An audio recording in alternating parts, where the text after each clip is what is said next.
दुआ है नवाज शरीफ आए, अगला इंतखाब लड़ें और चौथी बार वजीर आजम बने। मैं उनका सिपाही बनकर मुल्क की खिदमत करूंगा। मेरा ईमान है पाकिस्तान की किस्मत नवाज शरीफ बदलेगा। वजीर आजम शहबाज शरीफ का नून लीग की जनरल कौंसिल से खिताब। इसहाक डार के लिए भी शहबाज शरीफ चट्टान बन गए। बोले IMF की शराइत मानने के लिए हम उल्टे सीधे हो गए। इसहाक डार ने मईशत के लिए सेहत खराब की। डार की टांगें खींचने वालों के लिए पार्टी में कोई जगह नहीं।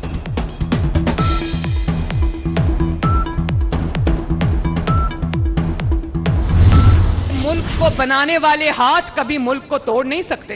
एक भी कोई नवाज शरीफ का नाम लेके ये नहीं कह सकता कि नवाज शरीफ ने कभी घेराव जलाओ की तरकीब दी हो, कभी कौम के नौजवानों के हाथ में पेट्रोल बम पकड़ाए हो, कभी उनको कहा हो कि बदतमीजी करो, गालियां दो, बल्कि हमेशा ये कहा कि बदतहजीबी का जो जवाब है उसको तहजीब से दो, उसको इखलाक से दो। पाकिस्तान में उतार चढ़ाव आए, मुश्किलात आई, फैसले करने का वक्त आया, लेकिन आपकी जमात ने, नवाज शरीफ साहब ने, आपके लीडर ने कभी मुल्की मफाद का सौदा नहीं किया, जाती मफाद पर मुल्की मफाद कुर्बान नहीं किया।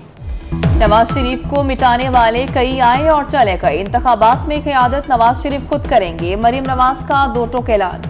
बोली नून लीग के 9 साल निकाल दें तो मुल्क में खंडरात के सिवा कुछ नहीं। 2022 में मुल्क डिफॉल्ट के दहाने पर था। शहबाज शरीफ और इसहाक डार ने मुश्किल हालात में मुल्क चलाया, पाकिस्तान को डिफॉल्ट से दूर रखा। शहबाज शरीफ ने हर फैसला नवाज शरीफ के मशवरे से किया।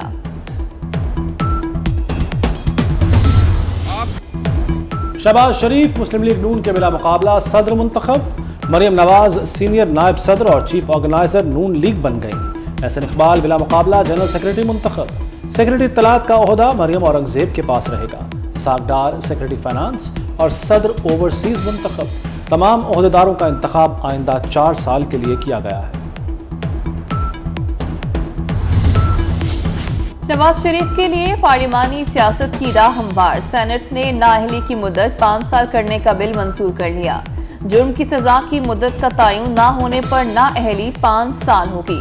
मुतल्लिका शख्स पार्लियामेंट या सूबाई असम्बली का रुकन बनने का अहल होगा। इलेक्शन कमीशन नया इंतखाबी शेड्यूल या नई इलेक्शन तारीख का ऐलान कर सकेगा। इलेक्शन कमीशन इंतखाबी प्रोग्राम में भी तरमीम कर सकेगा।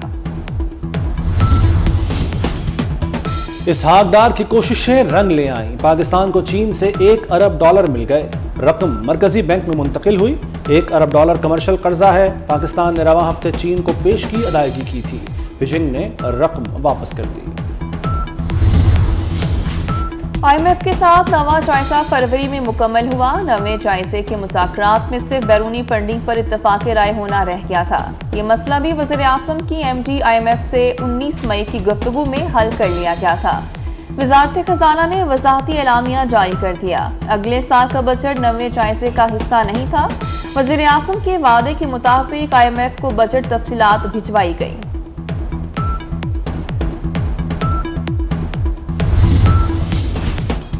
वज़ीर आज़म शहबाज शरीफ से PDM सरबराह मौलाना फजलुर रहमान की मुलाकात।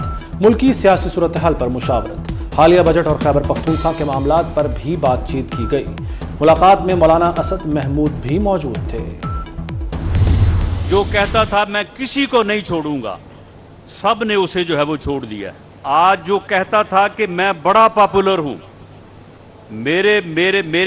मेरी जो है वो पॉपुलैरिटी बहुत ज्यादा है, आज वो कह रहा है मेरे साथ किसी का राब्ता ही नहीं है, कोई मेरे साथ राब्ता करता ही नहीं है। 10-10 दिन की, एक हफ्ते की कैद जो है वो उनसे बर्दाश्त नहीं हो रही, और वो सब जो है वो अपनी पार्टी को और इसे छोड़ के जो है वो भाग रहे हैं। जो कहता था बहुत मकबूल हूँ, उससे आज कोई राब्ता नहीं करता। जो कहता था किसी को नहीं छोड़ूंगा, आज उसे सब छोड़ गए। वज़ीर दाखिला राना सनाउल्लाह की चेयरमैन PTI पर तनकीद। कहा भड़के मारने वाले 1 हफ्ता भी जेल नहीं बर्दाश्त कर सके। अब तहरीक इंसाफ को खुदा हाफिज।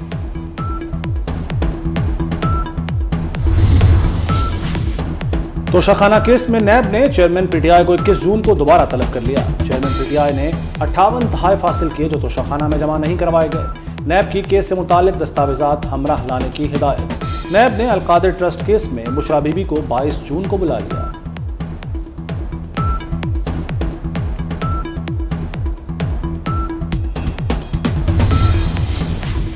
साबिक प्रिंसिपल सेक्रेटरी आजम खान लापता हो गए। आजम खान जुमेरात की शाम घर से निकले थे, वापस नहीं आए। उनका मोबाइल फोन भी बंद है। भतीजे की दरख्वास्त पर पुलिस ने मुकदमा दर्ज कर लिया।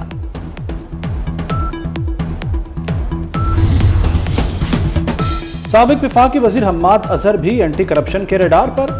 स्टील मिल्स की तामीरात में खजाने को करोड़ों का नुकसान पहुंचाने का इंकशाफ। बिल्डिंग प्लान और नक्शे की मंजूरी के बगैर एफको स्टील मिल्स गैर कानूनी तौर पर तामीर की गई। बिल्डिंग इंस्पेक्टर हाजी इकबाल की गिरफ्तारी के लिए भी छापे। पिपरजॉय खौफ के बादल मंडलात कर चलता बना। भारतीय गुजरात का साहिल अबूर करने के बाद हवाओं की रफ्तार 80 से 100 किलोमीटर रह गई। गडानी के साहिल पर समंदर में तूफानी बरकरार। ठट्टा, केटी बंदर, सजनवारी में तेज बारिश। थरपारकर में भी वक्फे वक्फे से बारिश। इब्राहिम हैदरी के माहीगीरों की जिंदगियां मामूल पर आ गई।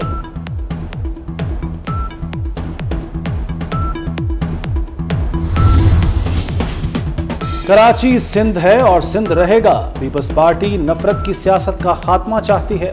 एमकेएम को किसने कहा था बल्दियाती इलेक्शन का बॉयकॉट करे? वज़ीर इत्तलात सिंध शर्जील मेमन का जारहाना अंदाज। कहा तूफान के पेश नजर तमाम मशीनरी अलर्ट थी। दुबई में साबिक सदर आसिफ अली जरदारी की आंख का ऑपरेशन कामयाब। तर्जुमान के मुताबिक साबिक सदर इस वक्त दुबई में है और उनकी आंख का ऑपरेशन कामयाब रहा। अवाम की दुआओं से आसिफ अली जरदारी मुकम्मल सेहतयाब हैं। लाहौर में दाता दरबार कॉम्प्लेक्स की तौसी का फैसला। महकमा औकाफ ने 40 करोड़ मांग लिए। फंड से कॉम्प्लेक्स की तौसी के लिए 5 कनाल अराजी खरीदी जाएगी। जामे मस्जिद की तौसी भी मंसूबे में शामिल। अराजी खरीदने से दरबार कॉम्प्लेक्स की तौसी बिलालगंज रोड तक हो जाएगी। फंड्स का केस निगरान हुकूमत को भिजवा दिया गया। पाकिस्तान से रूस को चावल की बरामदात में एक और पेशरफ्त। मजीद 15 राइस मिल्स मंजूरी हासिल करने में कामयाब। वजारत नेशनल फूड सिक्योरिटी के मुताबिक अब मजमूई तौर पर 19 राइस मिल्स रूस चावल एक्सपोर्ट कर सकेंगी।